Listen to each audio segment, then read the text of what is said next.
싱싱교도소에 수감되어 있는 죄수들 중에 자기 자신을 악인이라고 생각하는 사람은 거의 없다. 그들은 자기 자신을 선량한 일반 시민들과 다를 바 없다고 생각하며 자신을 합리화하고 있다. 그들은 왜 금고트리를 하지 않으면 안 되었는지, 왜 방아쇠를 당길 수밖에 없었는지 그럴듯하게 설명한다.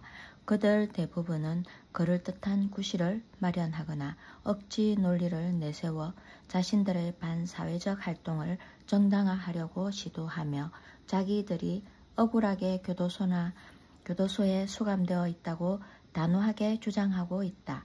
만약 알 카포네, 쌍권총, 크리올리, 더치 슐츠 그리고 교도소 내에 있는 절망적인 죄수들 모두가 자신에 대해 아무것도 비난하지 않는다면 우리가 알고 있는 일반 사람들은 어떠하겠는가? 자신의 이름으로 백화점을 설립한 존 워너메이커는 언젠가 이렇게 고백한 적이 있다. 나는 30년 전에 타인을 비난하는 것은 어리석은 짓이라는 것을 배웠다. 나는 하나님이 평등하게 지능의 선물을 나누어 주지 않는다는 사실을 한탄하지 않고 나 자신의 한계를 극복하는 데 많은 노력을 기울였다. 워너메이커는 젊어서 이런 교훈을 깨달았지만 나는 한참 후에야 사람들이 아무리 잘못을 저질러도 100명 중 99명은 자신을 비난하지 않는다는 사실을 어렴풋이 알게 되었다. 그때까지 나는 이 세상에서 많은 실수를 저질렀다. 비판이란 쓸데없는 짓이다. 왜냐하면 비판은 인간을 방어적 입장에 서게 하고 대개 그 사람으로 하여금 자신을 정당화하도록 안간힘을 쓰게 만들기 때문이다. 비판이란 위험한 것이다. 왜냐하면 그것은 한 인간의 소중한 자존심에 상처를 입히고 그의 자존심에 손상을 주고 원한을 불러일으키기 때문이다. 세계적으로 유명한 심리학자인 B.F. 스키너는 그의 실험을 통하여 선행에 대해 칭찬을 받은 동물은 나쁜 행동에 대해 벌을 받은 동물보다 훨씬 더 빨리 배우고 훨씬 효과적으로 배운다는 것을 습득한다는 것을 증명했다. 그 이후의 연구들도 이와 같은 사실이 인간에게도 적용된다는 것을 보여주고 있다. 비판에 의해서 우리들은 지속적인 변화를 만들어내는 것이 아니라 종종 원한을 사게 된다. 또 다른 위대한 심리학자인 한스 셀리는 이렇게 말했다. 우리는 칭찬을 갈망하는 것만큼이나 비난을 두려워합니다. 비판이 불러일으키는 원한은 직원들과 가족, 친구들의 사기를 저하시키고 그러면서도 비판한 상황을 개선시킬 수 없다. 오클라호마주 이너지의 조지 B. 존스톤은 한 기술회사의 안전 담당관이다.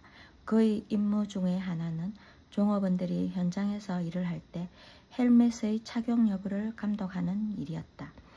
헬멧을 착용하지 않은 종업원을 만날 때마다 그는 권위적인 태도로 규칙에 대해 설명하고 그 규칙에 따라 줄 것을 강요했다. 그 결과 존스톤은 사람들의 반감을 불러일으켰고 그가 그 자리를 떠나면 종업원들은 곧 헬멧을 벗어버리곤 했다. 그는 다른 방법을 써보기로 했다.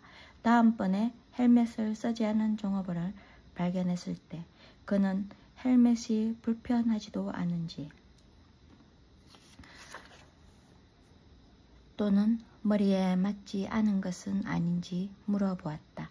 그리고 나서 그는 쾌활한 목소리로 종업원에게 헬멧은 작업 중의 부상으로부터 보호하기 위해 만들어졌다는 것을 상기시키고 작업을 할 때는 항상 착용해야 한다는 것을 설명했다. 그 결과 불쾌감이나 나쁜 감정 없이 규칙을 준수하는 종업원이 늘어났음은 두말할 것도 없었다. 우리는 역사 속에서 비판의 무익함에 대해 무수히 많은 예들을 들어볼 수 있다. 한 가지 예로 시어도어 루즈벨트와 태프트 대통령 사이에 유명한 반목을 들 수 있다. 이 반목으로 공화당은 분열되고 민주당의 우드로 윌슨이 대통령이 되어 세계 1차 대전에 미국에 참전함으로써 세계의 역사의 흐름을 바꿔놓았던 것이다. 그 사건을 간단히 돌이켜보기로 하자. 루즈벨트가 1908년에 대통령직에서 물러났을 때 그는 태프트를 지지하였고 태프트는 그 결과 대통령에 당선되었다. 그리고 나서 루즈벨트는 사자사냥을 하러 아프리카로 떠났다. 얼마 후 아프리카에서 돌아왔을 때 그는 매우 화가 났다. 태프트 대통령의 하는 일이 너무도 보수적 경향을 띠고 있었기 때문이었다. 루즈벨트는 그를 비난했고 차기 대통령 후보 지명을 획득하고자 진보당을 조직하기에 이르렀는데 그 결과 공화당은 붕괴의 위기 직전에 놓이게 되었다. 다음 대통령 선거에서 윌리엄 하워드 태프트와 공화당은 버몬트와 유타의 2개 주에서만 승리를 거두었을 뿐 나머지 주에서는 참패를 당했다. 이는 공화당이 생긴 이래 최대의 정치적 참패였다. 루즈벨트는 태프트를 비난했지만 태프트 대통령은 과연 자신이 잘못했다고 생각했을까? 물론 아니다. 눈물을 흘리며 태프트는 이렇게 말했다. 그때의 상황에서 나로서는 그 방법 이외에 어찌할 도리가 없었네. 누가 비난을 받아야 할까? 루즈벨트인가? 아니면 태프트인가? 아니면 다른 누구인가? 솔직히 말해서 나도 모르고 또 알고 싶지도 않다. 내가 말하고자 하는 요점은 루즈벨트의 모든 비난이 태프트로 하여금 그의 잘못을 시인하게 하는데 실패했다는 것이다. 그것은 태프트로 하여금 자신을 정당화하게 만들었고 눈물을 흘리며 나로서는 그럴 수밖에 없었다는 말을 되풀이하게 만드는 것에 불과했다. 또 다른 예로 티프트돔 유전 스캔들을 들어보자. 그 사건은 1920년 초기에 세상을 떠들썩하게 만들었고 미국 전체를 발칵 뒤집었다. 세인들의 기억 속에서 그 같은 사건은 일찍이 미국 사회에서 일어난 적이 없었다.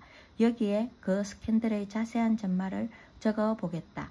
하딩 행정부의 내무장관으로 있던 엘버트 B. 펄은 엘크 힐과 티프트돔에 있는 정부 소유의 유전지대 임대에 관한 권한을 위임받았다. 그 유전지대에 장차 해군에서 사용할 목적으로 특별히 따로 보존해 두고 있었다. 펄 장관은 경쟁 입찰을 허용했을까? 천만의 말씀이다. 그는 입찰 형식도 받지 않고 즉시 자기 친구인 에드워드 L. 도헤니에게 아주 유리한 조건으로 계약을 넘겨주었다. 그 대가로 도헤니는 무엇을 했는가?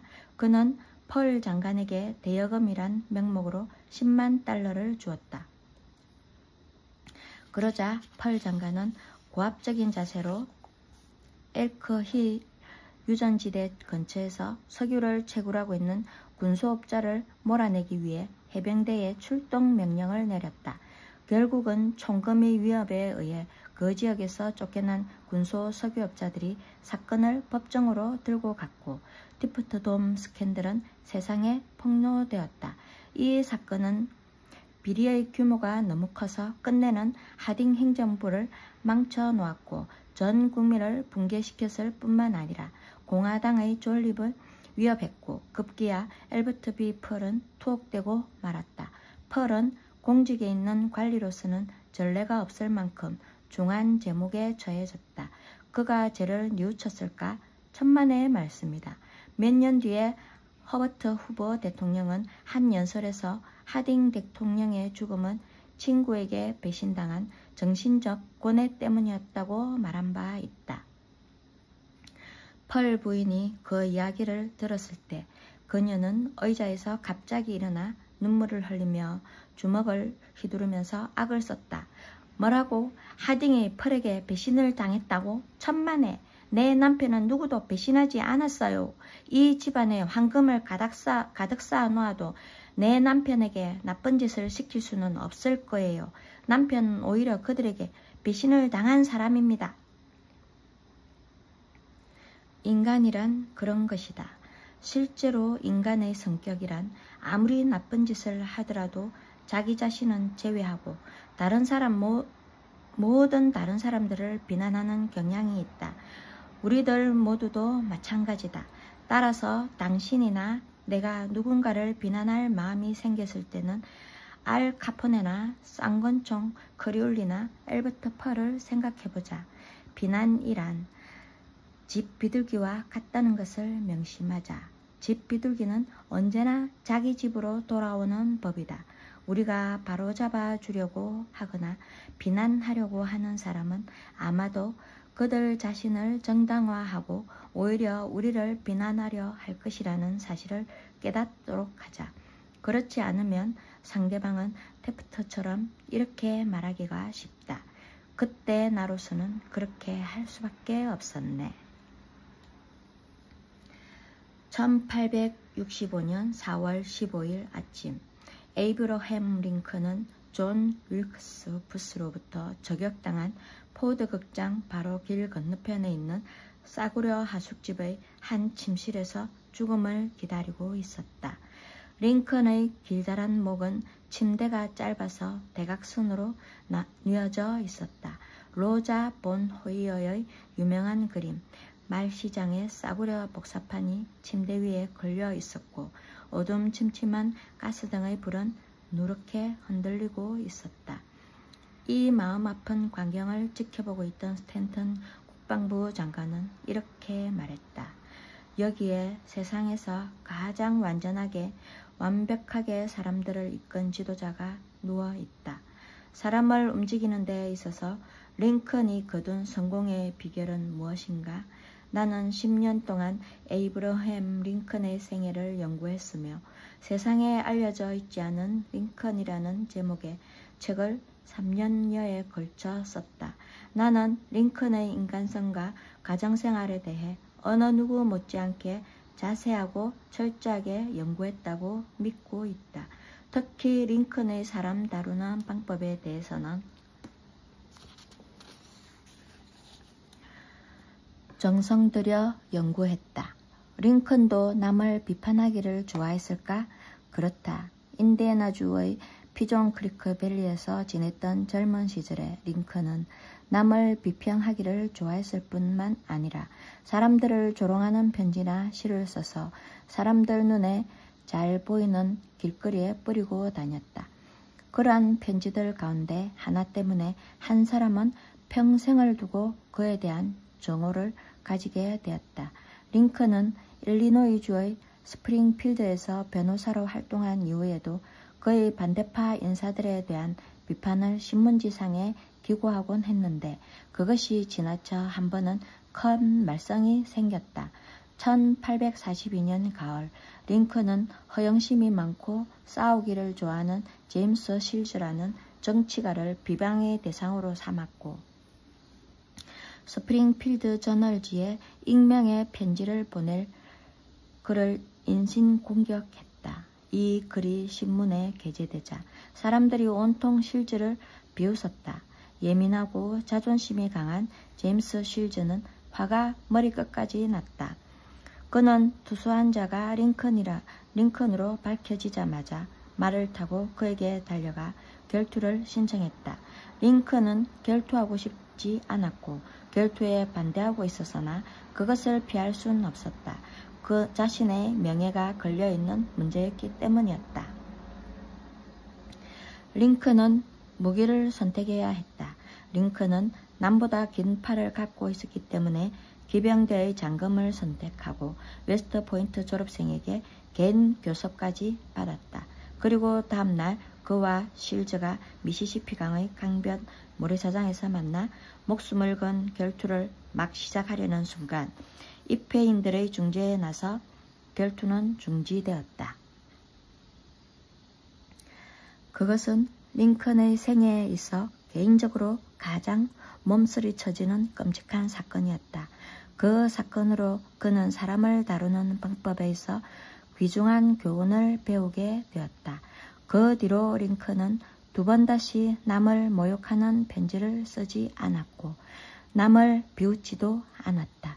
그리고 그 이후부터는 어떠한 일이 있어도 남을 비난하는 일은 하지 않게 되었다. 그로부터 훨씬 후인 남북전쟁 당시 링컨은 몇 번씩이나 포토맥 지구의 육군 사령관직에 새로운 장군을 임명하지 않으면 안 되었는데 이는 맥클레란, 포브, 번사이드, 후크, 미드 같은 장군들이 번번이 비극적인 실패를 거듭하여 링컨을 비관적인 상황에 몰아넣기 때문이었다.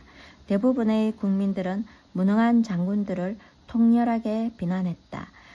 그러나 링컨은 어느 누구에도 악의를 품지 말고 모두를 사랑하자는 마음으로 침묵을 지켰다. 그가 가장 좋아하는 인용구 중에 하나는 남을 심판하지 말라. 그러면 너희도 심판받지 않을 것이다. 라는 것이었다. 링컨은 자기 부인과 다른 사람들이 남부 사람들에 대해서 나쁘게 이야기할 때면 이렇게 말했다. 그들을 탓할 수만도 없네. 우리도 그와 같은 상황에 놓였다면 그들과 같은 행동을 취했을지도 모르니까. 사실 남을 비판할 기회가 많은 사람이 있었다면 그것은 바로 링컨이었다. 그 한 가지 예를 들어보기로 하자.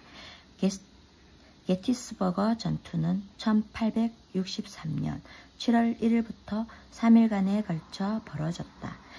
7월 4일 밤 리 장군은 그 지방에 폭풍우가 몰려오자 남쪽으로 후퇴하기 시작했다.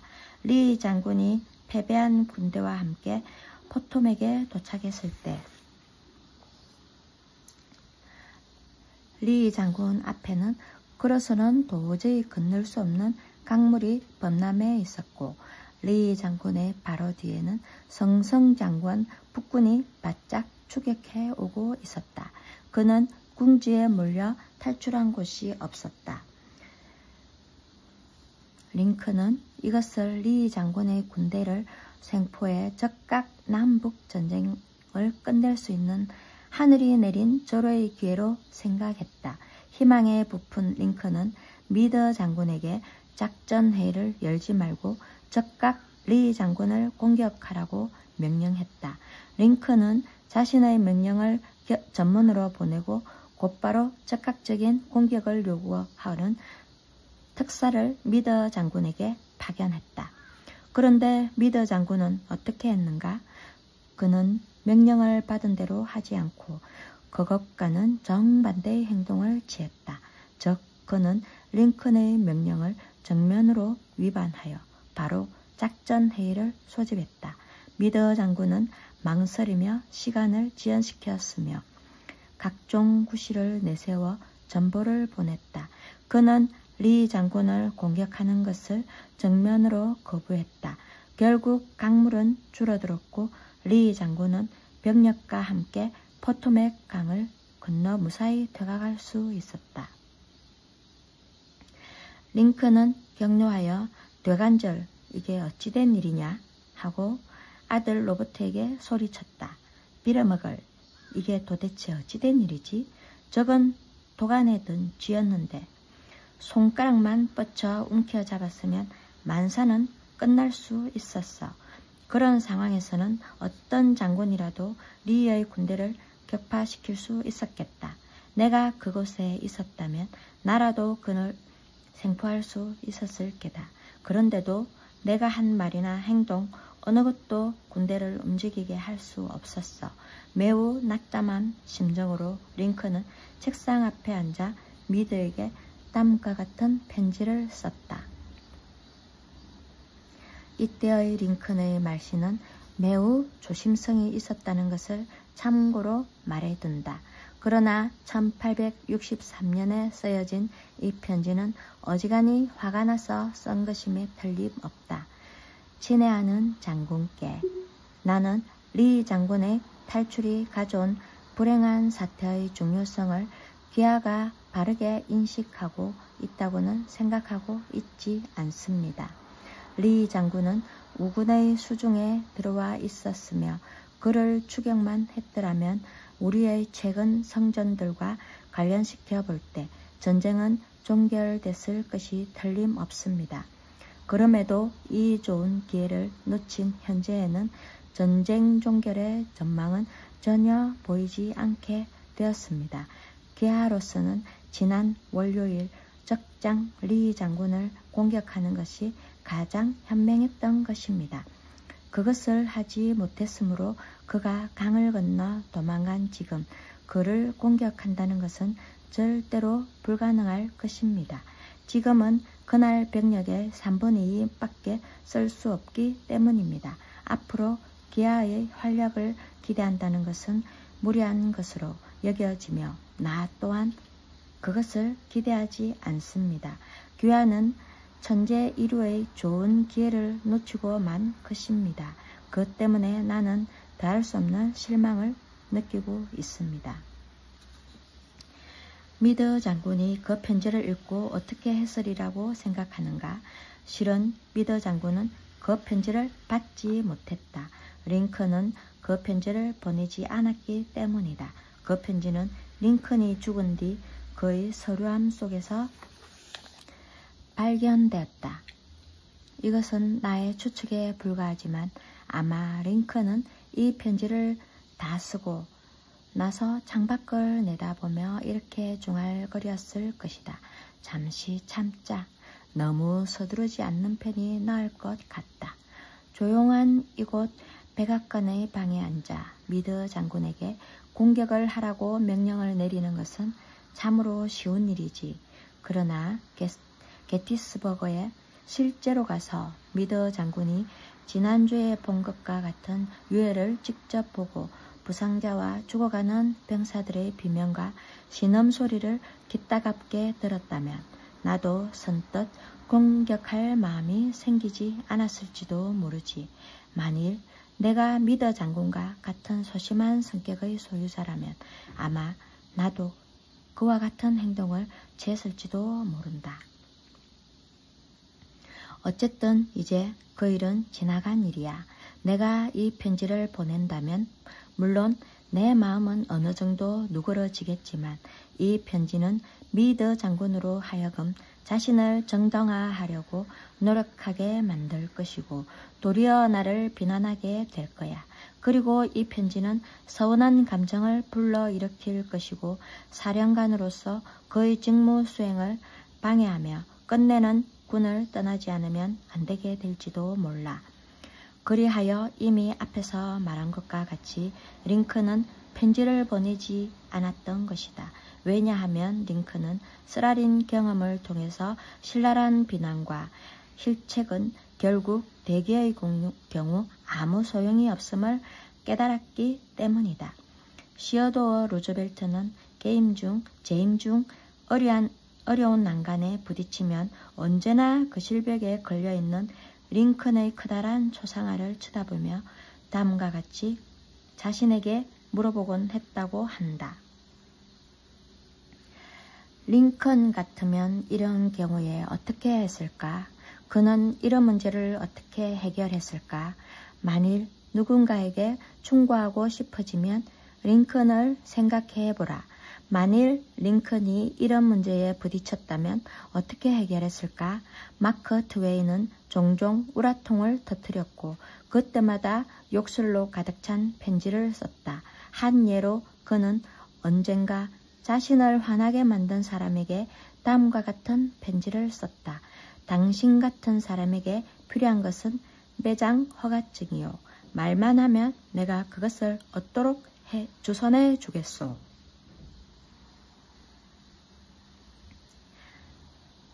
또 어떤 때는 그의 철자와 구두점을 고쳐보려고 시도한 교정 직원에 대해 담당 편집자에게 편지를 써서 지금부터는 내 원고에 대해 고칠 생각을 하지 말 것이며 그런 건방진 생각은 그 썩은 머릿속에 놔두라고 충고하시오 라고 명령했다.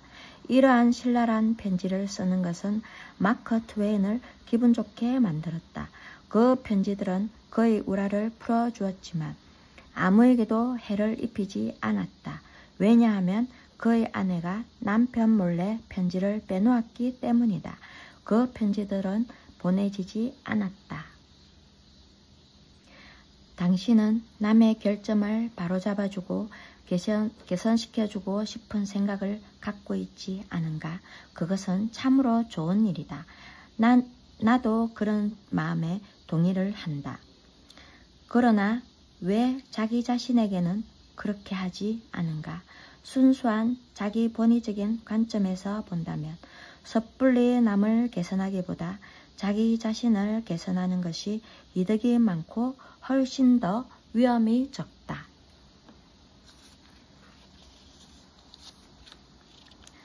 사람의 잘못은 그 자신의 인간관계에서 비롯됐다. 남의 잘못을 보면 돌이켜 자신을 반성하라고 동양의 현인 공자는 말했다. 젊은 시절 나는 사람들에게 강한 인상을 주려고 무척 노력했고 당시 미국 문단의 인기 작가였던 리처드 하딩 데이비스에게 어리석은 편지를 보낸 적이 있었다.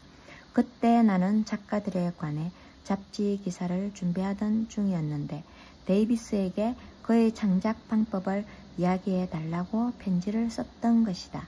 그런데 그보다 몇 주일 전 나는 편지 끝에 다음과 같은 단서가 붙은 편지를 어떤 사람한테서 받은 일이 있었다.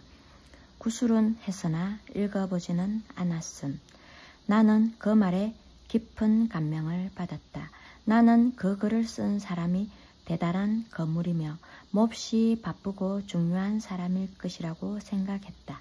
그때 나는 조금도 바쁘지 않았으나 리처드 하딩 데이비스에게 강렬한 인상을 남기기를 열망하고 있었기 때문에 나의 짧은 편지의 말미에 구술은 했으나 읽어보지는 않았음.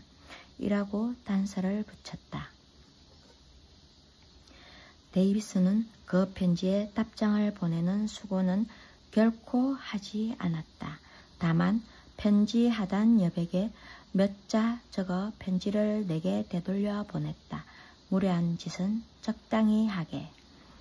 물론 내가 무례한 짓을 한 것은 사실이다. 또한 그런 비난을 받을 만도 했다. 그러나 한 인간으로서 나는 그것이 서운했다. 어찌나 원망스러웠던지 10년 뒤에 리처드 하딩 데이비스가 사망했다는 기사를 읽었을 때 내 마음속에 끈질기게 남아있던 한 가지 생각은 시인하기는 부끄러운 일이지만 그가 나에게 입혔던 상처였다. 죽을 때까지 남에게 원망을 받고 싶은 사람은 남을 신랄하게 비판하라. 그 비판이 확실하면 할수록 콧가는 더 커진다. 대개 사람들을 다루는 경우 상대를 논리의 동물이라고 생각하면 안 된다. 상대는 감정의 동물이고 심지어 편견에 가득 차 있으며 자존심과 허영심에 의해 행동한다는 것을 명심하지 않으면 안 된다. 영문학을 빛나게 한 토머스 하디가 영구히 소설을 쓰지 않게 된 것은 마음에 없는 비평 때문이었으며 영국의 천재 시인 토마스 체스터턴은 자살로 몰아넣은 것도 비평 때문이었다. 젊은 시절 분별 없기로 유명했던 벤자민 프랭클린은 그의 외교적 수완과 능숙하게 사람을 다루는 기술로 후에 프랑스 주재 미국 대사가 되었다. 그의 성공 비결은 무엇일까? 나는 어떤 사람에 대해서도 나쁜 점을 이야기하지 않는다. 사람들의 좋은 점에 대해서만 이야기한다. 라고 그는 말했다. 바보들만이 다른 사람에 대해 비판하고 비난하며 불평한다. 그러나 이해하고 용서하기 위해서는 인격과 극기심이 필요하다. 위인은 소인을 다루는 태도에서 그의 위대함을 나타낸다고 칼라일은 말했다. 유명한 시험 비행사이자 여러 차례 공중 고개쇼를 한 밥 후보는 샌디에이고에서의 에어쇼를 끝내고 F-51 비행기로 로스앤젤레스의 집으로 돌아가고 있었다. 그는 비행기술이라는 잡지를 통해 300피트 상공에서 일어난 그때 일에 대해 말했다. 갑자기 양쪽 엔진이 멈춘 상황에서 부상자 없이 기체를 상륙시킨 일을 두고 한 말이었다. 비상 착륙을 한 뒤 후보가 처음 한 것은 비행기의 연료를 체크하는 일이었다. 예상했던 대로 그가 조종하고 있던 2차 대전 당시의 비행기에는 휘발유가 아니라 제트 연료가 들어가 있었다. 비행장으로 들어온 그는 비행기를 정비한 정비사를 만나자고 했다. 그 정비사는 자신의 실수 때문에 몹시 고민하고 있었으며 후보가 갔을 때 그의 얼굴은 눈물로 얼룩져 있었다.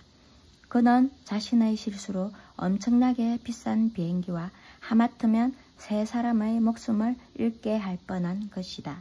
후보의 분노는 상상하고도 남음이 있었다.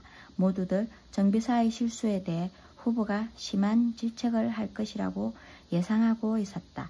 그러나 그는 정비사에게 욕을 퍼붓지도 않고 책망조차 하지 않았다. 그 대신 그는 정비사의 어깨에 팔을 얹고 이렇게 말했다. 자네가 다시는 이런 실수를 저지르지 않으리라고 나는 확신하고 있네. 그러니 F-51은 자네가 맡아서 매일 정비해주게. 흔히 부모들은 자녀를 비난하고 싶어한다. 당신은 내가 비난하지 말라고 말하기를 기대하고 있겠지만 나는 그렇게 말하지 않을 것이다. 다만 이렇게 말할 것이다. 자녀들을 비판하기 전에 미국 저널 잡지의 고전 중 하나인 아버지는 잊어버린 날은 읽어 보십시오. 이 기사를 원래 퍼플즈 홈 저널지에 사설로 게재되었던 것이다. 우리는 저자의 동의를 얻어 리더스 다이제스트지의 요약본을 여기에 옮겨 싣는다. 아버지는 잊어버린다는 진지한 느낌을 단숨에 써내려간 짧은 글로 많은 독자의 심금을 울려 해마다 계속 나오는 인기 있는 글이다. 아버지는 잊어버린다가 작가 W. 리빙스턴 라니드에 의해 발표된 이래 계속해서 전국의 잡지, 가정지, 일간 신문에 수백 번 게재되었다. 이 글은 거의 모든 외국어로 번역, 출판되었다. 이 기사는 학교, 교회, 그리고 강단에서 수많은 사람들에게 읽혔으며 많은 프로그램에서 방송되기도 하였다. 기사는 다음과 같다. 아버지는 잊어버린다. W. 리빙스턴 라니드. 아들아, 내 말을 듣거라. 나는 내가 잠들어 있는 동안 이야기하고 있단다. 내 조그만 손은 뺨 밑에 끼어 있고 금발의 곱슬머리는 촉촉하게 젖어 있는 이마에 붙어 있구나. 나는 내 방에 혼자 몰래 들어왔단다. 몇 분 전에 서재에서 서류를 읽고 있을 때 후회의 거센 물결이 나를 덮쳐왔다. 나는 죄책감을 느끼며 내 잠자리를 찾아왔단다. 내가 생각해오던 몇 가지 일이 있다. 아들아, 나는 너한테 너무 까다롭게 대해왔다. 내가 아침에 일어나 얼굴에 물만 찍어 바른다고 해서 학교에 가려고 옷을 입고 있는 너를 꾸짖곤 했지. 신발을 깨끗이 닦지 않는다고 너를 비난했고 물건을 함부로 마룻바닥에 던져 놓는다고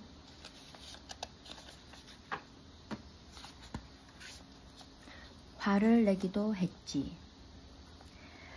아침 식사 때도 나는 또 내 결점을 덜쳐냈다. 음식을 헐린다거나 잘 씹지도 않고 그냥 삼켜버린다거나 또 식탁에 팔꿈치를 올리고 버터를 빵에 많이 바른다는 등 그러나 너는 학교에 들어갈 때 출근하는 날을 뒤돌아보며 손을 흔들며 말했지. 잘 다녀오세요, 아빠. 그때도 나는 얼굴을 찌푸리며 대답했지. 어깨를 펴고 걸어라. 오후 늦게 그런 일이 다시 시작되었지. 길을 걸어가다가 시멘트 바닥에서 무릎 그럼하고 놀고 있는 널 보았단다. 내 타이즈에 구멍이 나 있었지. 나는 널 앞세우고 집으로 가면서 친구들 앞에서 야단치면서 망신을 줬다. 타이즈는 비싸다. 내가 그것을 직접 샀다면 좀 더 주의했을 거야. 그걸 생각해보렴, 아들아. 아빠의 입장에서 말이다. 얘야, 기억하고 있니? 나중에 내가 서재에서 서류를 보고 있을 때 너는 경계의 빛을 띠고 겁먹은 얼굴로 왔었잖니? 일을 방해당한 것에 짜증을 내면서 서류에서 눈을 뗀 나는 문 옆에서 망설이고 서 있는 너를 바라보며 무슨 일이냐 하고 퉁명스럽게 말했지. 너는 아무 말도 하지 않고 갑작스레 나에게로 달려와 두 팔로 내 목을 안고 키스를 했지. 너의 조그만 팔은 하나님이 내 마음속에 꽃피운 애정을 담아 나를 꼭 껴안았다. 그것은 어떤 냉담함에도 시들 수 없는 애정으로 가득 차 있었다. 그리고서 너는 문 밖으로 나가 계단을 쿵쾅거리며 내 방으로 뛰어 올라갔다. 내 손에서 서류가 마룻바닥에 떨어지고 말할 수 없는 공포가 나를 사로잡은 것은 바로 그 직후의 일이었단다. 내가 왜 이런 나쁜 버릇을 갖게 되었을까? 잘못만을 찾아내 꾸짖은 버릇을. 그것은 너를 착한 아이로 만들려다 생긴 버릇이란다. 너를 사랑하지 않아 그런 것이 아니라 어린 너한테 너무나 많은 것을 기대한 데서 생긴 잘못이란다. 나는 나의 어린 시절을 바탕으로 너를 재고 있었던 거란다. 그러나 너는 착하고 따뜻하고 진솔한 성격을 갖고 있다. 너의 조그만 마음은 넓은 언덕 위를 비치는 새벽빛처럼 한없이 넓단다. 그것은 순간적인 생각으로 내게 달려와 저녁 키스를 하던 내 행동에 잘 나타나 있다. 오늘 밤엔 다른 것이 필요 없다, 얘야. 나는 어두운 내 침실에 들어와 무릎을 꿇고 나 자신을 부끄러워하고 있단다. 이것은 작은 속죄에 불과하다. 내가 깨어있을 때 이야기를 해도 너는 이런 일을 이해하지 못하리라는 것을 나는 잘 알고 있다. 하지만 내일 나는 참다운 아버지가 되겠다. 나는 너와 사이좋게 지내고 내가 고통을 당할 때 같이 괴로워하고 내가 웃을 때 나도 웃겠다. 너를 꾸짖는 말이 튀어나오려고 하면 혀를 깨물겠다. 그리고 계속해서 의식적으로 되뇌어야지. 우리 애는 작은 어린아이에 불과하다고. 너를 어른처럼 대해온 것을 부끄럽게 생각한단다.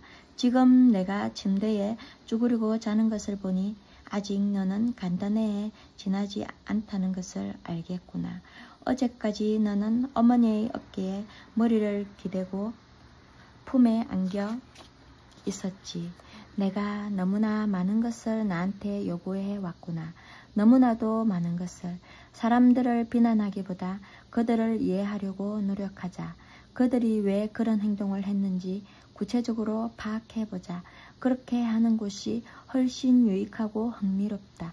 그렇게 되면 동정심과 인내와 온유함이 길러진다. 모든 것을 알게 되면 모든 것이 용서된다. 존슨 박사도 말했듯이 하나님께서도 사람이 죽을 때까지는 그를 심판하려 하지 않으신다. 그런데 우리는 왜 심판하려고 하는가? 칭찬은 무쇠도 녹인다. 이 세상에서 누군가에게 어떤 일을 하기 위해서는 단 한 가지 방법밖에는 없다. 그것이 무엇인가를 생각해 본 일이 있는가? 그렇다. 단 한 가지 방법뿐이다. 그것은 스스로 그 일을 원하도록 하는 것이다. 이것 외에는 달리 방법이 없다는 것을 명심하라. 물론 상대방의 가슴에 권총을 들이대고 시계를 벗도록 만들 수는 있다. 직원들에게 해고하겠다고 위협하거나 윗자리에 앉아 감시의 눈을 부릅뜨고 있는 한 적어도 일에 협력하도록 할 수는 있다. 매질이나 협박으로 원하는 일을 아이들에게 억지로 시킬 수는 있을 것이다.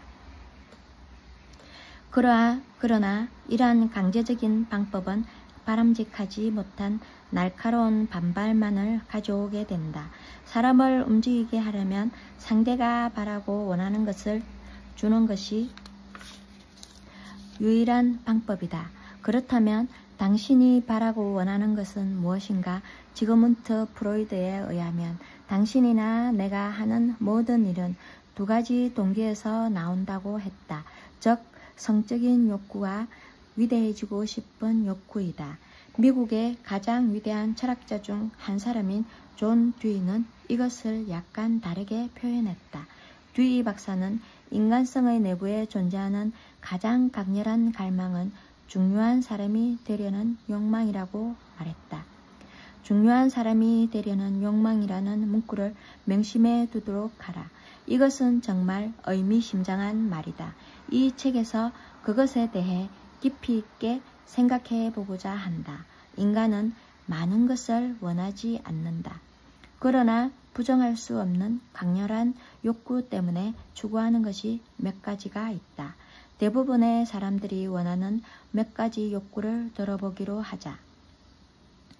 건강과 장수, 음식, 수면, 돈과 돈으로 살 수 있는 것, 내세의 생명, 성적인 만족, 자녀들의 행복, 중요한 사람이 되려는 욕망.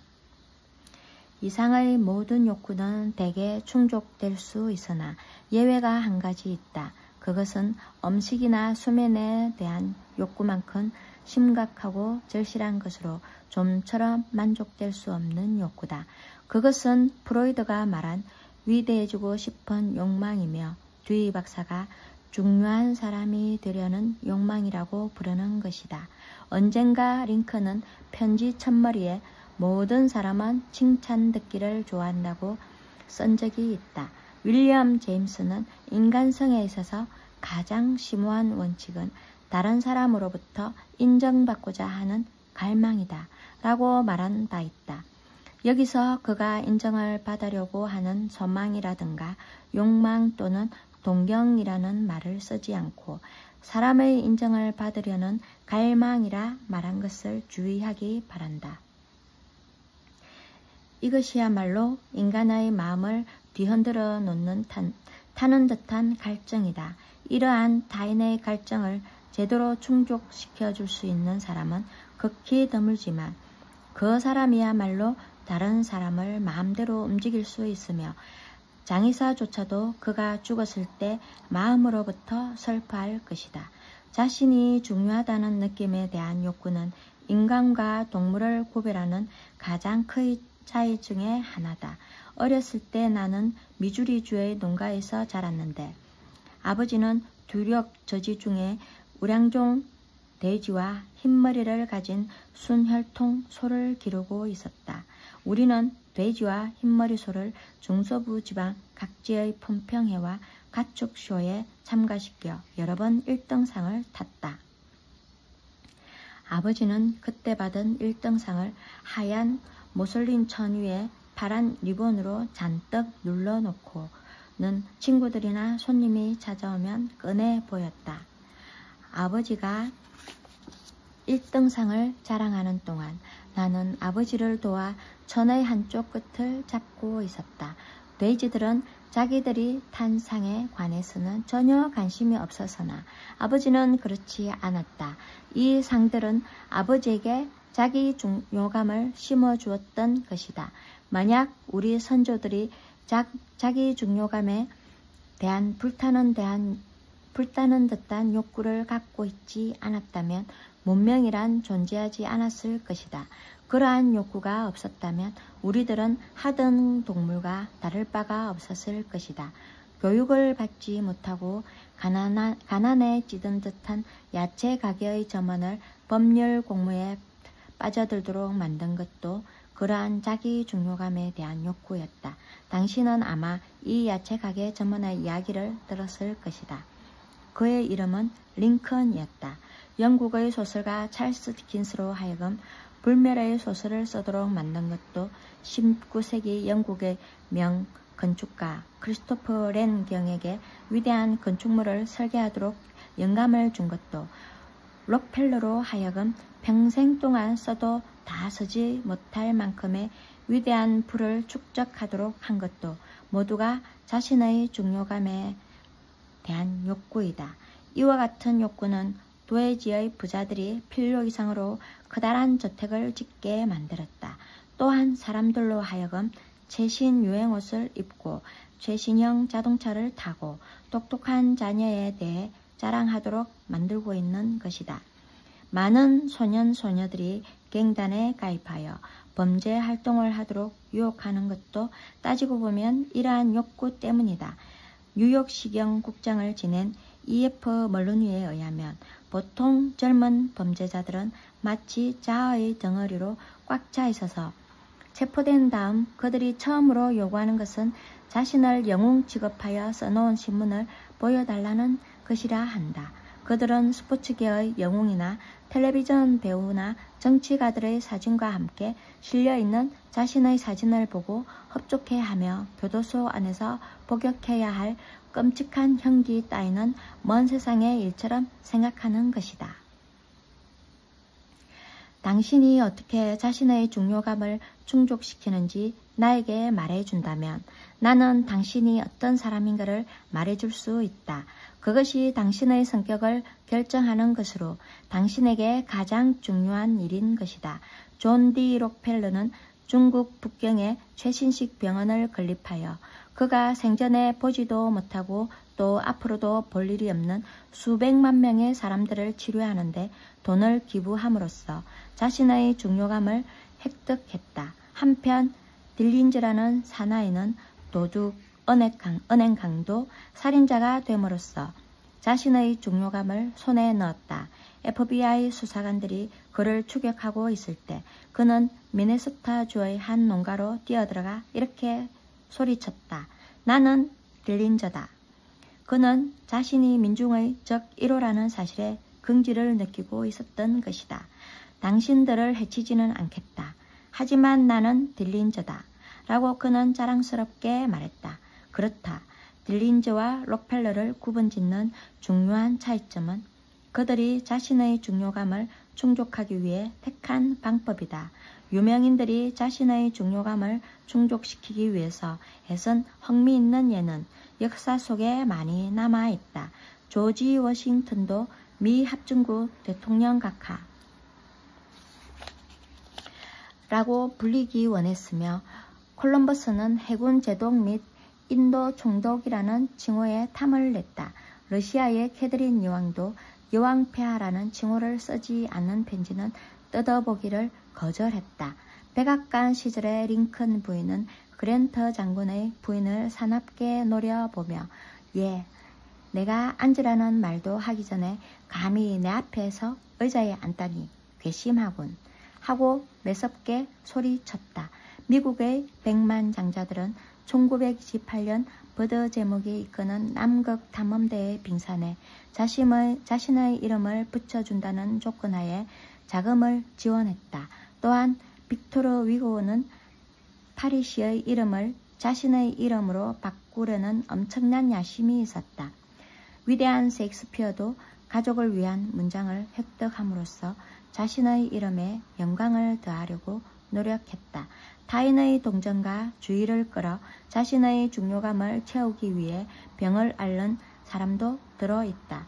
예를 들어 맥킨리 부인은 중요감을 만족시키기 위해 미국의 대통령인 남편으로 하여금 중요한 국사를 미뤄두고라도 자신이 잠들 때까지 몇 시간이고 침대 옆에 앉아 간호하게 했다. 그리고 그녀는 치과 의사한테 치료받는 동안에도 남편에게 옆에 있도록 강요함으로써 주목받고 싶은 강한 욕망을 만족시켰는데 어느 날 남편이 존 헤이 국무장관과의 면담 약속을 지키기 위해 그녀를 치과 의사에게 맡겨두고 자리를 떠났을 때 한바탕 소동을 벌이기도 했다. 작가인 메리 로버트 라인하트는 언젠가 젊고 활기에 넘친 한 여성이 중요감을 얻기 위해 병을 앓게 된 이야기를 들려주었다. 어느 날 그 여성은 무엇인가 원인을 알 수 없는 문제에 부딪혔는데 아마 그녀의 나이 문제였겠죠. 홍기를 놓치고 희망 없는 고독한 세월만 계속되면서 그녀에게 기대할 것이라고는 거의 아무것도 남아있지 않았어요. 그녀는 결국 몸져 눕고 말았지요. 그래서 10년 동안 그녀의 노모는 음식 접시를 들고 3층까지 오르내리며 그녀를 간호하지 않을 수 없었어요. 그러던 어느 날 병간호에 지친 늙은 어머니는 쓰러져 죽고 말았어요. 그녀는 비탄에 젖어 며칠 동안 괴로워했는데 결국 침대에서 일어나 전과 다름없이 건강을 되찾았습니다. 전문가에 의하면 사람들은 각박한 현실 세상에서 거부당해 자기 중요감을 상실했을 때 환상의 세계에서 만족을 얻으려고 실제로 미쳐버리는 경우가 있다고 한다. 미국에는 다른 모든 질병을 합친 것보다 정신질환으로 고통받고 있는 환자들이 훨씬 더 많다고 한다. 정신 이상의 원인은 무엇일까? 아무도 이러한 막연한 질문에 대답할 수는 없지만 우리는 매독 같은 종류의 병이 뇌 세포를 파괴하여 정신 이상을 일으키게 한다는 것을 알고 있다. 사실 모든 질환의 절반가량은 뇌조직 장애, 알코올, 독극물, 외상 같은 신체적인 원인에 의해서 발생한다. 그러나 그 나머지 절반은 이것이 이 이야기의 놀라운 부분이지만 명백히 뇌 조직에는 아무런 조직적 결함이 없다고 한다. 시체를 해부해서 초정밀 현미경으로 그들의 뇌세포를 연구해 보아도 보통 사람의 세포와 아무런 차이가 없다는 것이다. 그 사람들은 왜 정신 이상을 일으켰을까? 나는 한 인류 정신병원 원장에게 물어보았다. 그 분야에 관한 지식으로 최고의 영예와 학위를 받은 그 의사는 환자들이 왜 정신 이상을 일으키게 되었는지 솔직히 자기도 모른다고 했다. 확실히 알고 있는 사람은 아무도 없었다. 그러나 많은 사람들이 현실 세계에서 충족되지 않은 자기 중요감을 얻기 위해 정신병 환자가 된다고 말하면서 그는 나에게 이런 이야기를 들려주었다. 지금 내 병원에 결혼에 실패한 환자가 한 사람 있습니다. 그녀는 사랑과 성적인 만족과 자녀와 사회적인 지위를 원했지만 인생은 그녀의 모든 희망을 파괴해 버렸습니다. 그녀의 남편은 그녀를 사랑하지 않았고 아내와 함께 식사하는 것조차 거부하고 2층에 있는 자신의 방으로 식사를 가져오도록 그녀에게 명령했답니다. 그녀는 자녀도 아무런 사회적 지위도 없었습니다. 결국 그녀는 정신분열증을 일으켜서 상상 속에서 남편과 이혼하고 아직도 처녀 시절의 이름을 쓰고 있다고 믿고 있었습니다. 이제 그녀는 지금 영국 귀족과 결혼을 했다고 믿고 있어서 자신을 스미스 백작 부인이라고 불러달라고 하고 있습니다. 그리고 자녀에 대해서는 그녀는 매일 밤 새 아기를 낳고 있다고 상상하고 있어서 내가 갈 때마다 의사 선생님, 저는 어젯밤에 아기를 낳았어요 라고 말합니다. 그녀의 꿈을 가득 실은 벨은 모조리 현실이라는 암초에 부딪혀 산산조각나 부서져 버렸지만 지금 그녀의 꿈을 실은 벨은 광기라는 휴양한 공상의 세계 속에서 순풍에 돛을 달고 차례차례로 다음 항구에 안착하고 있는 것이다. 그 의사는 이렇게 말했다. 설령 내게 그녀를 제정신으로 회복시킬 수 있는 능력이 있다 하더라도 나는 그렇게 하지 않을 것입니다. 그녀는 지금 있는 그대로가 훨씬 행복하니까요. 만일 어떤 사람이 중요감을 얻기 위해 실제로 미쳐버릴 정도로 그것을 갈구하고 있다면 광기의 세계에서 사람들을 정당하게 평가해 줌으로써 우리들이 어떤 기적을 이뤄낼 수 있는지 상상해 보라. 미국 실업계에서 최초로 연봉 100만 달러 이상을 받은 사람 가운데 한 사람이 찰스 슈왑이었다. 그 당시에는 소득세가 없었고 일주일에 5달러 받으면 높은 봉급으로 생각되던 때이다. 슈왑은 불과 38세 때인 1921년에 앤드류 카네기에 의해 채용되어 새로 설립된 미국 강철회사의 사장이 되었다. 그는 후에 미국 강철회사를 나와 당시 고전하고 있던 베들레헴 강철회사를 인수하여 미국에서 가장 수익 높은 회사의 하나로 재건시켰다. 앤드루 카네기는 찰스 슈왑에게 연봉 100만 달러, 즉 하루에 3,000달러 이상의 급여를 무엇 때문에 지불했을까? 슈왑이 천재였기 때문에 아니다. 제철의 최고 권위자였기 때문일까? 그것도 아니다. 슈왑은 나에게 말하기를 자기보다 강철 제조에 관해 훨씬 많이 알고 있는 사람들을 직원으로 두고 있다고 했다. 그는 주로 사람들을 움직이는 자신의 능력 때문에 그와 같은 많은 봉급을 받았다고 말했다. 그는 그에게 어떻게 사람들을 다루느냐고 물었다.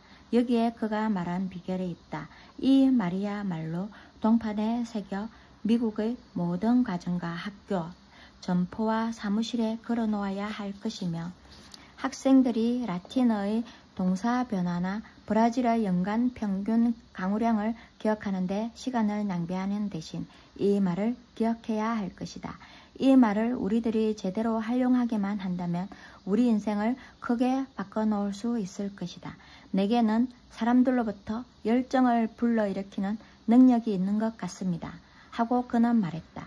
그것은 내가 소유하고 있는 것 중 가장 중요한 재산입니다. 사람들에게 그들 최고의 가능성을 개발하게 하는 방법은 격려와 칭찬입니다. 상사로부터 꾸지람을 듣는 것만큼 인간의 향상심을 해치는 것은 없습니다. 나는 결코 누구와 비판하지 않습니다. 대신 사람들에게 일을 하도록 동기를 부여해야 한다고 믿고 있어서 될 수 있으면 칭찬하려고 노력하고 결점을 덜추어내는 것을 싫어합니다. 그 사람이 한 일은 마음에 들면 진심으로 찬사를 보내고 아낌없이 칭찬합니다. 이것이 바로 슈왑이 행한 일이다. 그러나 보통 사람들은 어떻게 하는가? 정확하게 그 반대로 한다. 어떤 일이 마음에 들지 않으면 부하들을 묵사발이 되도록 몰아세우지만 일이 마음에 들면 아무 반응도 하지 않는다. 옛말에 잘못하면 할 때마다 반드시 꾸지람을 듣는데 몇 번의 좋은 일을 해도 칭찬을 들은 일이 없다는 말이 있다.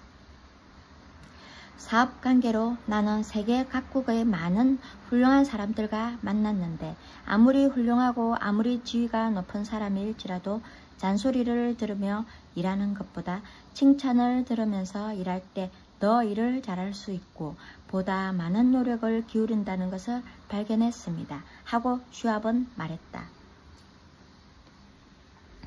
그가 한 말이야말로 앤드류 카네기가 공전의 대성공을 거둔 가장 중요한 이유 중 하나인데 카네기는 자신의 직원들에 대해 공석에서 뿐만 아니라 개인적으로도 칭찬을 아끼지 않았다. 카네기는 자신의 묘비에서도 직원들을 칭찬하기를 원했다. 그는 자신을 위한 묘비명을 썼는데 그 내용은 다음과 같다. 자기보다 현명한 사람들을 주변에 모이게 하는 법을 터득한 자, 이곳에 잠들다. 사람들을 다루는 데 있어 존 D 록펠러 1세가 거둔 성공 비결 중 하나가 바로 진심에서 우러나온 감사였다. 사업 동료 중의 한 사람인 에드워드 베드포드가 남미에서 물건을 잘못 구입하여 회사에 100만 달러의 손해를 입혔다. 록펠러는 그를 비난했어야 했다. 그러나 록펠러는 베드포드가 최선을 다했다는 것을 알고 있었고 사건은 벌써 끝나 있었다. 그래서 그는 거꾸로 상대를 칭찬할 것을 찾았다. 그는 베드포드가 투자한 돈 가운데 60%를 회수하게 된 것을 축하했다. 훌륭하네. 그만큼 회수하게 된 것도 큰 수완이야. 하고 록펠러는 말했다. 내가 모아둔 기사 가운데 실제 이야기는 아니지만 그것이 진실을 말해주기 때문에 여기에 소개해 보겠다. 한 농장의 주부가 고된 하루 일을 마치고 돌아와 가족들이 앉아있는 식탁 앞에 건초더미를 가져다 놓았다. 가족들이 화를 내며 미쳤느냐고 소리치자 그녀는 이렇게 대답했다. 어떻게 그것을 알아보았지? 지난 20년 동안 나는 당신들을 위해 음식을 만들어 왔는데 당신네들이 건초를 먹지 않는다는 이야기는 한 번도 들어본 적이 없어. 몇 년 전에 집을 나간 주부들에 관해 연구한 적이 있었는데 주부들이 집을 나가는 가장 큰 이유가 무엇이라고 생각하는가? 그것은 바로 칭찬의 부족이었다. 가출한 남편들에 대해서도 연구해보면 아마 같은 대답이 나올 것이라고 나는 장담한다. 우리는 흔히 배우자에게 감사의 표현을 하지 않는 것을 너무나 당연한 일로 여기고 있다. 우리 코스에 들어온 한 사람이 부인이 요구한 것에 대해 이야기했다. 그의 부인은 교회의 자기개발 프로그램에 다른 여성들과 함께 참여하고 있었다. 그녀는 남편에게 자신이 훌륭한 가정주부가 되는데 필요한 6가지 요구사항을 기입해 달라고 했다. 남편은 그 강좌에서 이렇게 보고했다. 저는 그런 요구사항에 놀랐습니다. 솔직히 말해 아내가 고쳐주었으면 하고 생각하고 있는 6가지를 적는 일은 쉬운 일이었습니다. 그러나 아내도 제가 고쳐주었으면 하고 생각하고 있는 것이 수천 가지가 될 것 같았습니다. 그래서 기입하는 대신 아내에게 이렇게 말했습니다. 생각할 시간이 필요하니 내일 아침에 대답을 하겠소 라고요. 다음날 아침 저는 일찍 일어나서 꽃집에 전화를 걸어 붉은 장미의 6송이를 아내에게 보내달라고 부탁했습니다.